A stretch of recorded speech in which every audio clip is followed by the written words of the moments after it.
Cash reserve of commercial banks is the basis of money creation. जो सबसे पहला point है मनी क्रिएशन को समझने के लिए, वो ये समझना है कि बैंक ऐसी हवा में पैसा नहीं क्रिएट कर सकते। बैंक को पैसा क्रिएट करने के लिए सबसे पहले खुद अपने पास, उसके पास कैश होना चाहिए। ठीक है, अब बैंक के पास कैश कैसे आता है? डिपॉजिट के थ्रू आता है। चलो हम थोड़ा सा समझने की कोशिश करते हैं along with using balance sheet of a bank. So हम बात करते हैं, लेट्स से हम बात कर रहे हैं, एक बैंक है एक्सिस बैंक, और एक्सिस बैंक अपनी एक बैलेंस शीट बनाता है। बैलेंस शीट तो आपको बनानी आती है, ये लायबिलिटी साइड और ये एसेट साइड। अभी मान लेते हैं इस एक्सिस बैंक के पास कुछ भी नहीं है। अब एक कस्टमर है मिस्टर ए, वो मिस्टर ए अपना अकाउंट में 1000 रुपए जमा करने आते हैं एक्सिस बैंक में। अब देखो, जब एक्सिस बैंक के पास मिस्टर ए पैसा जमा करने आएंगे तो होगा क्या? होगा ये कि एक्सिस बैंक के पास कैश आ जाएगा, कितना? 1000। ये तो कैश जो एक्सिस बैंक के पास आ गया, ये तो एसेट हो गया, कैश बैंक के पास आ गया। और बैंक ने ये जो पैसा मिस्टर ए का डिपॉजिट किया, वो बैंक के पास एज लायबिलिटी क्रिएट हो जाएगी इन द फॉर्म ऑफ डिपॉजिट 1000। ये किसका डिपॉजिट है? मिस्टर ए का डिपॉजिट है। ठीक है, ऐसे ही अगर मिस्टर बी बैंक में पैसा जमा करने आएंगे तो ये जो कैश का बैलेंस है ये बढ़ जाएगा, और ये जो डिपॉजिट है मिस्टर बी का, वो लायबिलिटी साइड पे आ जाएगा। ठीक है, तो ये इस तरह से बैंक की बैलेंस शीट ऑपरेट करती है। अगर मिस्टर ए अपना पैसा विड्रॉ करेंगे, तो होगा क्या? रिवर्स इफेक्ट होगा। लेट्स से मिस्टर ए कहते हैं मुझे इसमें से 200 रुपए दे दो, तो होगा ये कि 200 रुपए कैश में से माइनस हो जाएंगे और कैश का बैलेंस रिड्यूस होके 800 पे आ जाएगा, और मिस्टर ए का जो पैसा बाकी का जमा होगा बैंक में, वो भी रिड्यूस होके 800 पे आ जाएगा, और हमारी बैलेंस शीट अगेन टैली कर जाएगी। तो इस तरह से डिपॉजिट बैंक में जमा होना और डिपॉजिट बैंक से विड्रॉ होने का जो इफेक्ट है वो बैलेंस शीट में आपको नजर आ रहा है। ये बात क्लियर हो गई हमारी। अब थोड़ा और आगे चलते हैं। अब इसमें हम थोड़ी रिजर्व की रिक्वायरमेंट्स लेके आते हैं, जो आरबीआई को करना आरबीआई के कहने पे एक्सिस बैंक को करना पड़ेगा। ठीक है, यहां है आरबीआई। अब फिर से वही एग्जांपल लेते हैं। मिस्टर ए ने अपना डिपॉजिट 1000 रुपीज एक्सिस बैंक में जमा किया, तो एक्सिस बैंक के पास कैश कितना आ गया? 1000। यहां तक हमारी बैलेंस शीट टैली हो गई। क्लियर है? ये इनिशियल सिचुएशन है। अब as per reserve requirements, let's say CRR is 5%. मैं एक एग्जांपल ले रहा हूं, let's say CRR is 5% and SLR is 15%.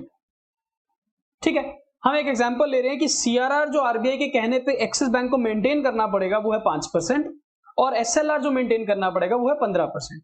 अब मुझे बताओ, ये जो परसेंटेज है ये किसके ऊपर लगेगी? ये परसेंटेज किसकी होती है? Percentage of total deposit. ये है परसेंटेज ऑफ टोटल डिपॉजिट, और हमारे एग्जांपल में अभी डिपॉजिट कितना है? 1000। अब होगा ये कि डिपॉजिट तो 1000 ही है, हमने मिस्टर ए के पैसे तो देने ही है ना 1000, वो तो यही है, पर अभी एक होगा इसमें कैश रिजर्व विद आरबीआई। एक तो हमको सीआरआर मेंटेन करना पड़ेगा, यानी कि इस कैश 1000 में से कुछ पैसा आरबीआई के पास in the form of CRR जमा करके आना पड़ेगा। कितना करके आना पड़ेगा? हमें करना पड़ेगा 5% ऑफ 1000। ये जो 1000 का डिपॉजिट है इसका 5% मुझे आरबीआई के पास जमा करना पड़ेगा। कितना होता है 5%? 50 रुपीज। अब इस 1000 में से 50 रुपीज मैं आरबीआई के पास जमा करके आ गया। ठीक, सेकंड, मुझे एसएलआर भी तो मेंटेन करनी है 15%। अब 15% ऑफ अगेन 1000 एसएलआर भी इसी पे कैलकुलेट होगी। ये 15% कितना होता है? 150। ये पैसा किसको रखना है अपने पास? एक्सिस बैंक को रखना है अपने ही पास। इसको हम क्या बोलेंगे? Statutory liquidity. रिजर्व, ठीक है, SLR, ये पैसा कितना बनता है 150। ये पैसा SLR में एक्सिस बैंक को अपने पास ही रखना पड़ेगा इन the form of cash, gold या गवर्नमेंट सिक्योरिटीज। और ये जो 50 रुपीज थी ये उसने RBI के वॉल्ट में जाके जमा कर दिया था। सो इन ऑल हमारे को ये बात समझ आई कि ये जो 200 रुपीज हैं that is total 20% of total deposit, यानी कि ये जो 200 रुपए हैं, ये 200 रुपए एक्सिस बैंक छेड़ नहीं सकता, यूज नहीं कर सकता। इस पैसे को तो उसने रिजर्व में साइड पे रख दिया। अब कितना पैसा उसके पास बचा आउट ऑफ 1000, कितना पैसा SBI एक्सिस बैंक के पास बचा आउट ऑफ टोटल 1000, उसके पास बचा 800 रुपए। इस 800 रुपए को वो आगे किसी को लोन देने में, क्रेडिट देने में, उधार देने में, एडवांस देने में यूज कर सकता है। तो हम इस 800 रुपए को क्या बोल सकते हैं, लोनेबल मनी, यानी कि जो पैसा हम लोन पे दे सकते हैं, लेंड कर सकते हैं, किसी को उधार दे सकते हैं, ये पैसा अभी भी उसी के पास पड़ा है कैश में। सो हमारी बैलेंस शीट अभी भी टैलिड है। ये बात क्लियर हो गई आपको? सो यहां तक फिर से एक बार करते हैं। इस डिपॉजिट को हम क्या बोलेंगे, प्राइमरी डिपॉजिट। क्या बोलेंगे, प्राइमरी डिपॉजिट। प्राइमरी डिपॉजिट क्या होता है, प्राइमरी डिपॉजिट वो होता है जो in the form of cash bank के पास जमा होता है, in the form of cash bank के पास जमा होता है। क्योंकि ये पैसा मिस्टर ए ने कैश में डिपॉजिट किया था बैंक के पास, इसीलिए हम इसको प्राइमरी डिपॉजिट बोल रहे हैं। अब ये पैसा लाइबिलिटी है बिकॉज एक्सिस बैंक ने ये पैसा मिस्टर ए का वापस देना है जब वो मांग लेगा ऑन डिमांड। पर जब तक वो नहीं मांगता तब तक ये पैसा हमारे पास है इन द फॉर्म ऑफ कैश। अब इस कैश के हमने कुछ टुकड़े कर दिए। थोड़ा कैश हमने आरबीआई के पास जमा करवा दिया इन द फॉर्म ऑफ CRR, वो पैसा आरबीआई के पास जमा हो गया। हमारे पास वो पैसा नहीं है, हमने वो पैसा निकाला और आरबीआई के पास जमा करवा दिया। थोड़ा पैसा 15% हमने एग्जांपल लिया, वो पैसा तो हमको अपने पास ही रखना है, यानी कि वो हम अपनी तिजोरी में, अपने ही वॉल्ट में, अपने ही चेस्ट में रखेंगे जो बैंक के अंदर बनी होती है। सो टोटल इन ऑल 20% ये पैसा हम छेड़ नहीं सकते। सो बचा कितना पैसा, बचा हमारे पास 800 रुपीज। ये 800 रुपीज लोनेबल है, इसका मतलब ये पैसे को बैंक आगे यूज करके किसी को लोन दे सकता है। लोन देगा तभी तो बैंकिंग सिस्टम चलेगा, लोन देगा उसी पे इंटरेस्ट कमाएगा, डिपॉजिटर को इंटरेस्ट देगा, कुछ पैसा प्रॉफिट कमाएगा। इस तरह से बैंक ऑपरेट करता है। अब जैसे जैसे बैंक में पैसा डिपॉजिट होता रहेगा, ये डिपॉजिट इंक्रीज करता रहेगा, राइट। बैंक में मिस्टर ए का पैसा आया, मिस्टर बी का पैसा आया, मिस्टर सी का पैसा आया, ये पैसा जैसे जैसे बैंक में बढ़ता चला जाएगा वैसे वैसे डिपॉजिट की वैल्यू बढ़ जाएगी बैलेंस शीट में। और अल्टीमेटली ये सारा का सारा पैसा in the form of asset side पड़ा होता है हमारे पास। So in the form of asset side में हमने बात करी, CRR भी इंक्रीज करनी शुरू कर देगी बिकॉज वो तो परसेंटेज है।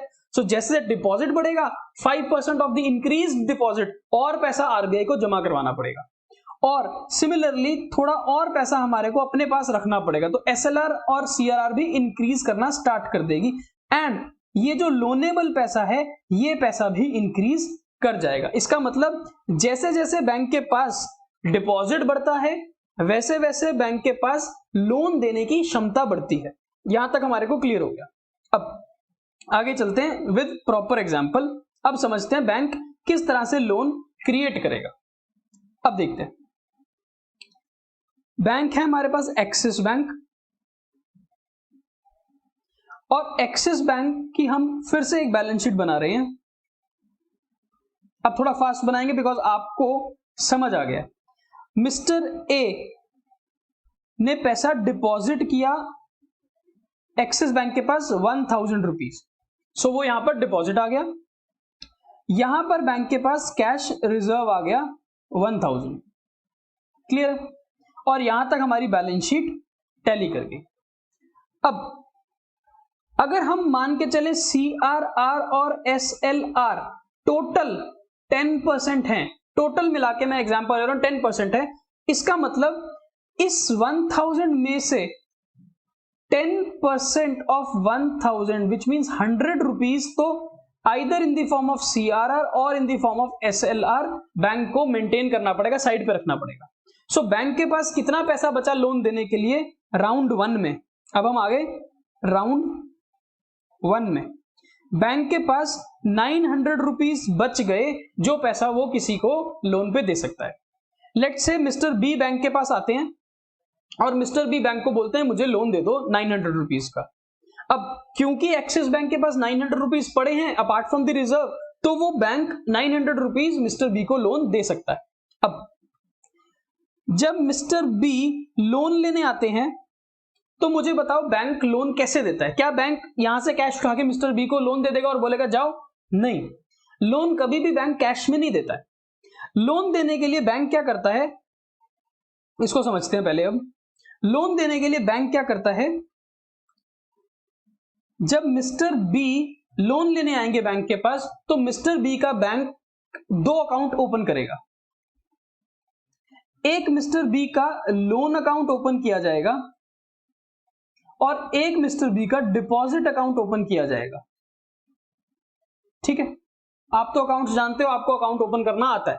सो एक्सिस बैंक जब मिस्टर बी को लोन देगा तो वो उसके 2 अकाउंट ओपन करेगा, एक उसका लोन अकाउंट ओपन करेगा और दूसरा उसका डिपॉजिट अकाउंट ओपन करेगा। लोन अकाउंट ओपन करने से क्या कहेगा बैंक? बैंक कहेगा कि हमने तेरे 900 रुपए तेरे को सैंक्शन कर दिए।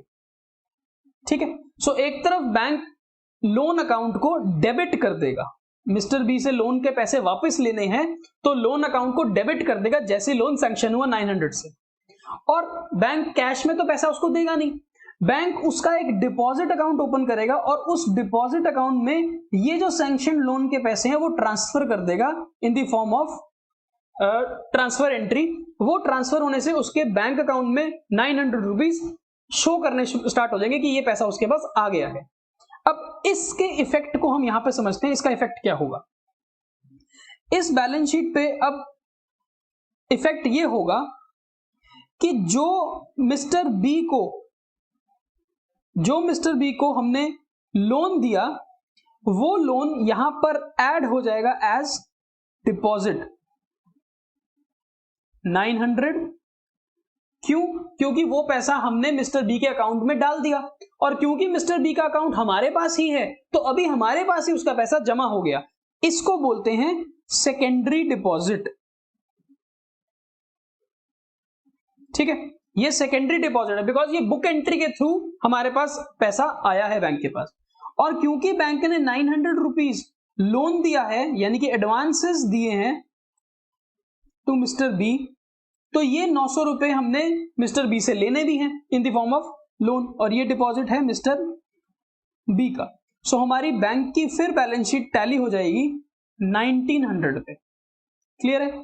तो बैंक की बैलेंस शीट 1900 पे टैली हो जाएगी। अब पूरी सिचुएशन देखो क्या है। बैंक के पास 1000 रुपए का डिपॉजिट प्राइमरी आया था मिस्टर ए से, वो हमारे पास आया, उसमें से 100 रुपए हमने रिजर्व में रखे और 900 रुपए हम किसी को लोन दे सकते हैं। पड़े तो हमारे पास 1000 रुपए ही, अभी हमने लोन कैश में थोड़ी दिया, अभी तो हमारे पास टोटल कैश मिस्टर ए का भी पड़ा है 1000 रुपए। लेकिन हम कितना पैसा लोन दे सकते हैं ये तय करता है हमारी लिमिट के ऊपर। लिमिट कौन तय करता है? लिमिट तय करती है हमारी CRR और SLR जो कि रिजर्व रेशोज है। अब रिजर्व रेशो का मतलब है कि इतना पैसा हम लोन दे नहीं सकते। 100 रुपए तो हमको अपने पास या RBI के पास रखना पड़ेगा, 900 रुपीज हम लोन दे सकते हैं। 900 रुपीज जब हमने मिस्टर बी को लोन देना था तो हमने मिस्टर बी के 2 अकाउंट ओपन कर दिए। एक उसका लोन अकाउंट ओपन कर दिया, लोन अकाउंट उसका यहां पर आया बिकॉज हमने उससे पैसे वापस लेने हैं, वो हमारा एसेट है। और दूसरा वो पैसे हमने क्योंकि उसके अकाउंट में ट्रांसफर कर दिए तो वो पैसा हमारी लायबिलिटी है बिकॉज वो पैसा वो कभी भी निकाल सकता है। अब मेरी बात को समझना थोड़ा, अभी भी आपको थोड़ी यहां पर कंफ्यूजन होगी। मिस्टर बी अगर अब बैंक से कहे कि मुझे मेरे पैसे थोड़े से निकाल के दो, लेट्स से मिस्टर बी कहता है मुझे 500 रुपए मेरे लोन में से निकाल के दे दो, तो 500 रुपए यहां से निकलेंगे। ठीक है, 500 रुपए उसके लोन, जो लोन के पैसे उसके डिपॉजिट में हमने क्रेडिट किए उसके अकाउंट में, वो पैसे वो अगर विड्रॉ कर लेगा तो उसके 500 रुपए 900 में से निकल जाएंगे और उसका ये जो 900 की वैल्यू है ये रिड्यूस होके 400 रह जाएगी। सो लायबिलिटी साइड का इफेक्ट ये होगा। और वो जो 500 रुपए वो निकाल के गया बैंक से, या तो वो ATM से निकालेगा या वो कैशियर से 500 रुपए लेके चले जाएगा, तो 500 रुपए यहां से कम भी हो जाएंगे।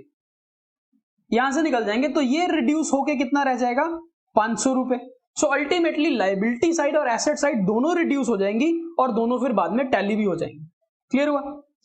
अब अगर मिस्टर बी अपना लोन पे करना चाहता है, अगर अब मिस्टर बी लोन पे करना चाहता है और मिस्टर बी कहता है कि मैं 200 रुपीज अपना लोन पे करना चाहता हूं, तो लोन वो यहां पे करने आएगा।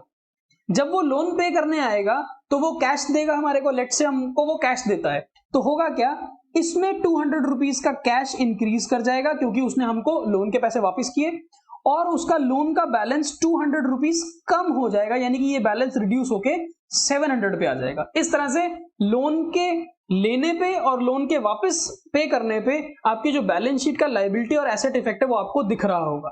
क्लियर है? अब सेकेंड राउंड की बात करते हैं। अब हम सेकेंड राउंड पे आ गए। शुरू में 1000 रुपीज मिस्टर ए ने डिपॉजिट किया था, जिसमें से 10% की रिजर्व हमने रखी और 900 रुपीज हम लोन दे सकते थे, जो हमने मिस्टर बी को दे दिया। जब मिस्टर बी को लोन दिया तो मिस्टर बी का डिपॉजिट अकाउंट में 900 रुपीज ऐड हो गए। यहां पे समझना, आप मिस्टर बी के जब 900 रुपीज हमारे पास डिपॉजिट में जमा हो गए तो फिर हमारे ऊपर एक कंडीशन क्या लगी हुई थी? कंडीशन ये लगी हुई थी कि हमारे को तो सीआरआर और एसएलआर मेंटेन करना होता है अपने डिपॉजिट का। शुरू वाले डिपॉजिट, इस डिपॉजिट का तो सीआरआर एसएलआर जो हमने एग्जांपल में 10% लिया, वो 10% तो हमने मेंटेन किया है, हमको इस 900 का भी तो मेंटेन करना पड़ेगा। एडिशनल डिपॉजिट के ऊपर एडिशनल सीआरआर और एसएलआर मेंटेन करना पड़ता है। इसका मतलब इस 900 रुपीज में से भी 90 रुपीज हमें रिजर्व में रखना पड़ेगा। तो फिर बचा कितना? 810 रुपीज। ये 810 रुपीज और पैसा है जो हम लेंड कर सकते हैं किसी और को। लेट्स से हम ये पैसा मिस्टर सी को लेंड कर देते हैं। अब ये पैसा जब हम मिस्टर सी को लेंड करेंगे तो अगेन क्या होगा, मिस्टर सी का फिर से एक लोन अकाउंट ओपन किया जाएगा और एक डिपॉजिट अकाउंट ओपन किया जाएगा। उसमें 810 रुपीज डेबिट किए जाएंगे लोन में और 810 रुपीज क्रेडिट किए जाएंगे डिपॉजिट में। और वो डिपॉजिट यहां पर इसी बैलेंस शीट में, अगर हम बैलेंस शीट को वापस देखें, एक मिनट,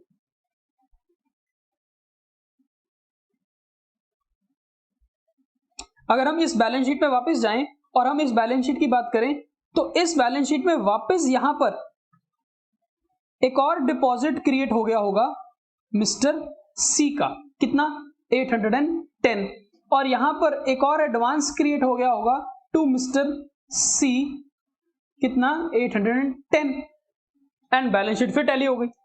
अब इस 810 की वैल्यू को हम फिर क्या बोल रहे हैं? Secondary deposit. अगेन क्योंकि ये सेकेंडरी डिपॉजिट है तो फिर 810 रुपीज मिस्टर सी का और डिपॉजिट आ गया बैंक के पास, सेकेंडरी डिपॉजिट। इसका 10% 81 रुपीज बैंक अभी हमारे पास अपने पास रिजर्व रखेगा या आरबीआई को देगा, और जो बाकी बचा पैसा है कितना? 729, ये और पैसा वो किसी और को लेंड कर सकता है। और सिमिलरली ये सिचुएशन चलती चली जाएगी। 729 का फिर 10% माइनस करके और कम हो जाएगा, फिर उस बैलेंस का और कम, तो ये बैलेंस कम होता होता एक टाइम पे आके जीरो हो जाएगा। क्या चीज जीरो हो जाएगी? सेकेंडरी डिपॉजिट जीरो हो जाएगा। सेकेंडरी डिपॉजिट जीरो हो जाएगा। जैसे ही सेकेंडरी डिपॉजिट जीरो हो जाएगा, ये जो सिस्टम है क्रेडिट क्रिएशन का, ये क्रेडिट क्रिएशन का सिस्टम रुक जाएगा, खत्म हो जाएगा। तो कितना पैसा बैंक के पास इनिशियली आया? इनिशियल कैश डिपॉजिट बैंक के पास सिर्फ 1000 रुपए आया था जो मिस्टर ए ने जमा किया था। इसके बाद बैंक के पास कैश कभी भी जमा नहीं हुआ। जो भी कुछ बैंक ने किया वो अकाउंट ओपन करके, अकाउंट क्लोज करके, ओपन करके, क्लोज करके, यही सिस्टम उसने किया। क्लोज तो नहीं किया, हालांकि वो तो मैंने एग्जांपल में दिखाया। बैंक सिर्फ अकाउंट ओपन करता गया और उसमें पैसे डालता गया। पर ये सारा कुछ सिलसिला कहां से शुरू हुआ था? ये मिस्टर ए के इनिशियल डिपॉजिट से शुरू हुआ था। अब 1000 रुपए के बाद बैंक ने 900 रुपीज मिस्टर बी को लोन दिया था, ठीक है। फिर 810 लोन दिया था, फिर 720 लोन दिया था। तो ये बैंक लोन दे पा रहा था क्योंकि मिस्टर ए ने कैश डिपॉजिट किया था। इसका मतलब टोटल बैंक ने कितना लोन क्रिएट कर दिया, बैंक ने टोटल लोन कितना क्रिएट कर दिया, 900 प्लस 810 प्लस 729 करते करते करते करते ये टोटल जब आप करोगे ये टोटल बन जाएगा 10,000 रुपीज। ये सारा मिला के कितना टोटल बन जाएगा, 10,000 रुपीज। तो हुआ ये कि बैंक के पास जो 1,000 रुपए थे शुरू में, उसी 1,000 रुपए को चलाते चलाते चलाते चलाते बैंक ने वो कितने बना दिए, 10,000 रुपीज बना दिए। इसका मतलब बैंक ने 10 टाइम्स पैसा क्रिएट कर दिया। कौन सा पैसा क्रिएट कर दिया, ये सारा पैसा जो उसने क्रिएट किया, ये सारा का सारा पैसा उधार का पैसा क्रिएट किया, क्रेडिट मनी क्रिएट करी, रियल पैसा उसने क्रिएट नहीं किया। उधार का पैसा मतलब बुक एंट्री के थ्रू वो लोन अकाउंट देता गया, उसमें डिपॉजिट आता गया, फिर वो लोन देता गया, उसमें डिपॉजिट आता गया। इस पूरी सिचुएशन से हमारे को ये बात समझ आई कि first, all transactions are banked. ये सबसे बड़ी अजम्पशन हमने ली है कि कभी भी जब हम किसी को लोन देंगे तो वो लोन अकाउंट ओपन होगा, उसी में पैसा जाएगा और वहां से जब पैसा निकलेगा तो वो किसी और के अकाउंट में जाएगा। यहां पर कुछ भी कभी भी कैश में ट्रीटमेंट नहीं हो रही है। सबसे पहली अजम्पशन हमने ली है कि all transactions are banked. Second, all banking system is taken as one unit. हमने मान के चला कि पूरे संसार में सिर्फ एक ही बैंक है, एक्सिस बैंक। अगर लोन लेना है तब भी उसी के पास आना है, अगर लोन देना है तब भी उसी के पास जाना है, अगर पैसा जमा करना है तब भी उसी के पास जाना है। ठीक है, आप और भी ले सकते हो कि अगर एक बैंक से पैसा निकला तो दूसरे बैंक में भी जा सकता है, पर हमने मान के चला है कि सारा बैंकिंग सिस्टम एक यूनिट की तरह काम करता है। क्लियर है? सो अब कितना पैसा बैंक क्रिएट कर सकता है लोन का, उधार का, उसके लिए हमारे पास एक फॉर्मूला है जिसको हम क्या बोलते हैं, मनी क्रिएशन मल्टीप्लायर, और simply money multiplier. Money multiplier इसको हम के से डिनोट करते हैं और इसका फॉर्मूला है K is equal to 1/RR into cash reserve या फिर इनिशियल डिपॉजिट। क्या बोला? 1/RR। RR को हमने क्या मान के चला है, RR is CRR plus SLR total combined. और ये जो इनिशियल डिपॉजिट है ये, इसी को हम क्या बोलते हैं, कैश रिजर्व, यानी कि शुरू में कितना पैसा बैंक में जमा हुआ था। तो हमारे को एक बात समझ आई कि बैंक कितने गुना पैसा क्रिएट कर सकता है। ये डिपेंड करता है दो चीजों पे, एक इनिशियल डिपॉजिट कितना था, जितना ज्यादा डिपॉजिट होगा उतना ज्यादा बैंक क्रिएट कर पाएगा क्रेडिट, और जितना कम डिपॉजिट होगा उतना कम क्रिएट कर पाएगा क्रेडिट। आपने बैंक में 1,000 रुपए जमा किए तो बैंक उस 1,000 रुपए को मल्टीप्लाई कर करके उधार क्रिएट करेगा। आप बैंक में 1,00,000 रुपए जमा कराओ, बैंक ज्यादा क्रिएट कर पाएगा। So higher the initial deposit, more is the credit creation ability, lower is the initial deposit, lesser is the credit creation ability. Second point to understand is RR. Reserve ratio जितनी बड़ी होंगी उतना कम पैसा create कर पाएगा bank. फिर से, reserve ratio जितनी बड़ी होंगी उतना कम पैसा क्रिएट कर पाएगा बैंक, और रिजर्व रेशो जितनी छोटी होगी उतना ज्यादा पैसा क्रिएट कर पाएगा बैंक। सो अगर हम ये बोलें हमारे एग्जांपल में कि रिजर्व रेशो कितनी थी, हमने माना था 10%, और इनिशियल डिपॉजिट कितना था, कैश में कितना पैसा बैंक के पास जमा हुआ, इनिशियल डिपॉजिट कह लो, इसको कैश रिजर्व कह लो या प्राइमरी डिपॉजिट कह लो, एक ही बात है, 1,000 रुपए जमा हुआ था। सो टोटल क्रेडिट क्रिएशन कितनी होगी, टोटल क्रेडिट क्रिएशन कितनी होगी, ये इसको काट के लिखो, टोटल क्रेडिट क्रिएशन। के नहीं, के का तो सिंपल सा फॉर्मूला है, के इज 1/RR। ठीक है, के इज 1/RR, यानी कि कितने गुना पैसा क्रिएट हुआ, दैट इज के। हम बात कर रहे हैं टोटल पैसा कितना क्रिएट हुआ, उसको लिखते हैं। कैश रिजर्व कितनी थी, 1,000, ये कैश रिजर्व, और divided by RR, RR is 10%, percent के लिए ऊपर चला गया 100, इसको सॉल्व करके तो कितना आया 10,000। इसका मतलब अगर 1,000 रुपए बैंक में प्राइमरी डिपॉजिट जमा हो और 10% के रिजर्व मेंटेन करने पड़े बैंक को, तो बैंक उससे पैसा कितना बना सकता है, टोटल पैसा कितना बना सकता है 10,000। तभी मैंने आपको यहां पर ये फिगर 10,000 लिख के दे दी थी, क्योंकि मुझे पता था कि ये 10,000 ही आने वाला है। फिर से मनी मल्टीप्लायर इज के which is 1/RR, which means 1/10%, which is 10 times, which means अगर इनिशियल डिपॉजिट x होगा और रिजर्व रेशो 10% होगी तो मल्टीप्लायर 10 टाइम्स आएगा। इसका मतलब टोटल क्रेडिट जो बना पाएगा बैंक वो होगा 10x, 10 टाइम्स ऑफ x पैसा बना पाएगा बैंक। अब इसको थोड़ा यहां पर पढ़ते हैं।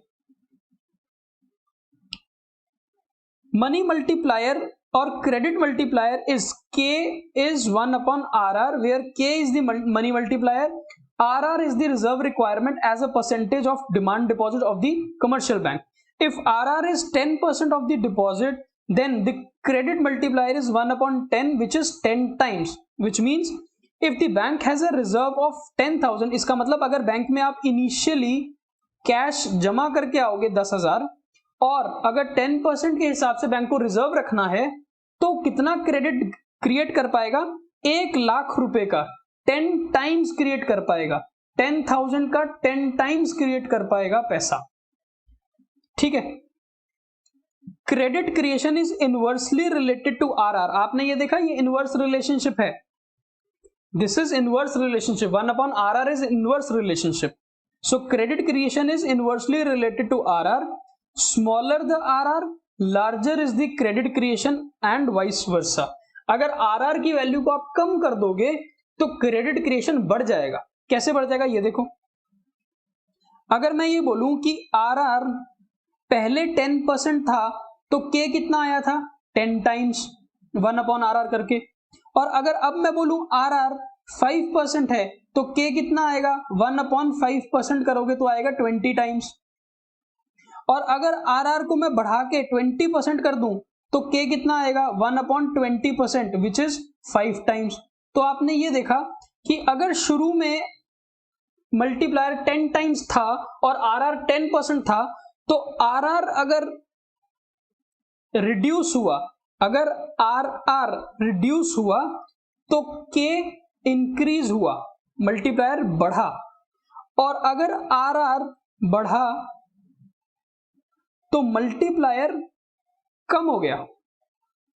तभी तो हमने बोला है कि reserve ratio requirement and the credit creation ability of bank is inversely related. ठीक है, इसी एग्जांपल को यहां पे समझ सकते हैं हम। ठीक है, suppose mister x deposit 1,000 rupees in bank and the reserve requirement is 10%, this means that bank keeps only a minimum required 100 rupees as cash. Bank अपने पास 100 रुपए रखेगा as reserve, और बाकी the bank can use the remaining 900 rupees for giving loan to someone. आगे क्या बोलता है, loan is never given in cash but it is reflected as a demand deposit in favor of borrower. अब यहां देखो, शुरू में कैश डिपॉजिट हुआ तो डिमांड डिपॉजिट 1,000 है और कैश 1,000 है। इस 1,000 में से 100 रुपीज यानी कि 10% तो आपको रिजर्व रिक्वायरमेंट रखनी है, यानी कि आप 900 रुपीज फर्स्ट राउंड में किसी को लेंड कर सकते हो। अब जब जिसको आप 900 रुपए लेंड करोगे तो एक तरफ उसका लोन अकाउंट ओपन हो जाएगा और दूसरी तरफ वही पैसा आप उसके बैंक अकाउंट में क्रेडिट कर दोगे 900। सो ये है प्राइमरी डिपॉजिट, जिसको हम इनिशियल डिपॉजिट बोलते हैं, जिसके बेस पे हमारा क्रेडिट क्रिएशन स्टार्ट होता है, और ये है सेकेंडरी डिपॉजिट, इसके बेस, ये प्राइमरी डिपॉजिट के बेस पे आया है 900। अब जब 900 रुपीज और डिपॉजिट आ गया तो इस 900 में से और 90 रुपीज आपको क्या करना पड़ेगा, रिजर्व में रखना पड़ेगा। ये देखो, So the bank lends 900 to Y, who is actually not given a loan, but only an account is opened in his name and the amount is credited to his account. This is the first round of credit creation in the form of secondary deposit of 900, which equals 90% of the initial deposit. Again, 10% of the Y's deposit, इस 900 रुपए का 10% is kept as a reserve, and the balance 810, that is 900 minus 90, can be given as loan to Mr. Z. अब इस 900 का आप 90% आगे loan दे सकते हो, तो आपने 810 आगे लोन दिया, जिसको लोन दिया वो उसका पैसा बैंक में जमा हो गया एज सेकेंडरी डिपॉजिट। अब फिर जब ये डिपॉजिट आ गया हमारे पास, इसका 10% हम अपने पास रखेंगे और 90% हम किसी को लोन दे सकते हैं। अब ये लोन हम कब तक दे पाएंगे? जब तक ये डिपॉजिट रिड्यूस होके जीरो ना हो जाए। जब तक ये डिपॉजिट रिड्यूस होके जीरो ना हो जाए। 1000 से 900 पे आया, 900 से 810 पे आया, 810 पे और कम आएगा, ये 720 होगा, 729 होगा। कम होते होते होते जब तक ये जीरो नहीं हो जाएगा तब तक आप रुकोगे नहीं, तब तक बैंक क्रेडिट देता रहेगा। टोटल जो क्रेडिट दे चुका होगा, वो टोटल जो बैंक क्रिएट कर चुका होगा पैसा, वो होगा 10,000 एज पर दिस एग्जाम्पल। ठीक है, यहां पर हमने लिखा है लास्ट में, the total credit creation is 1/RR into reserve held in cash. तो अगर हम इसको देखें तो हमारे पास RR था 1/10 इंटू कैश था 1000। ठीक है, ये 10% है, परसेंट का मतलब हुआ 100/10 इंटू 1000। इसको सॉल्व करोगे तो हमारे पास आया 10,000। दैट मीन्स ये 10,000 रुपीज बैंक क्रिएट कर पाया on the basis of initial deposit of 1000 and RR of 10%। ठीक है, so this is how the bank creates credit. The two ratios that significantly affect the credit creation of a bank is CRR and CDR. अब दो ratios हैं जो bank की creation ability को restrict करती है या एनहांस करती है, वो है CRR और CDR। CRR तो हम बहुत क्लियरली समझ गए कि कितना रिजर्व हमें RBI के पास जमा करना है।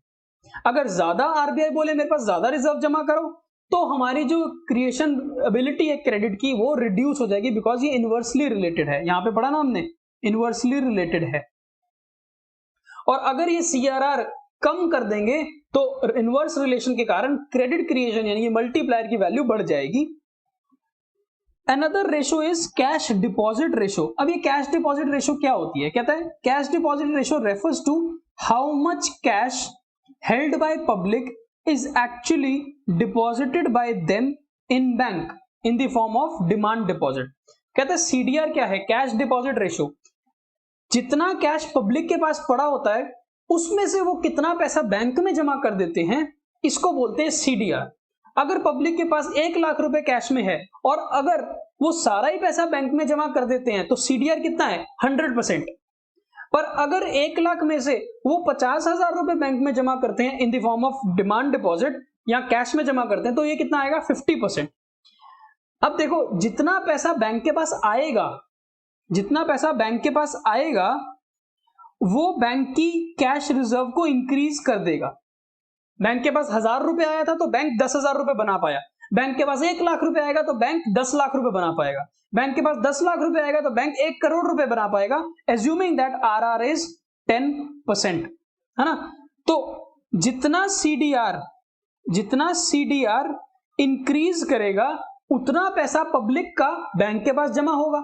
जितना पैसा बैंक के पास जमा हो जाएगा वो उसकी ability to create credit creation को बढ़ा देगा। So higher the CDR lesser will be the cash held by public. अगर सारा पैसा बैंक में जमा हो जाएगा तो कम पैसा बैंक पब्लिक के पास बचा रहेगा। And higher cash deposited with the bank, which means cash reserve is greater held with the bank, which in turn will lead to greater credit creation ability. सारा पैसा बैंक के पास जमा होगा, ज्यादा पैसा बैंक बना पाएगा। कम पैसा CDR के रूप में बैंक के पास आएगा तो पैसा कम बना पाएगा बैंक। और CRR की हम बात समझ चुके हैं, CR के साथ वो इनवर्सली रिलेटेड है, तो CR के साथ वो इनवर्सली रिलेटेड है, CDR के साथ वो पॉजिटिवली रिलेटेड है। ठीक है।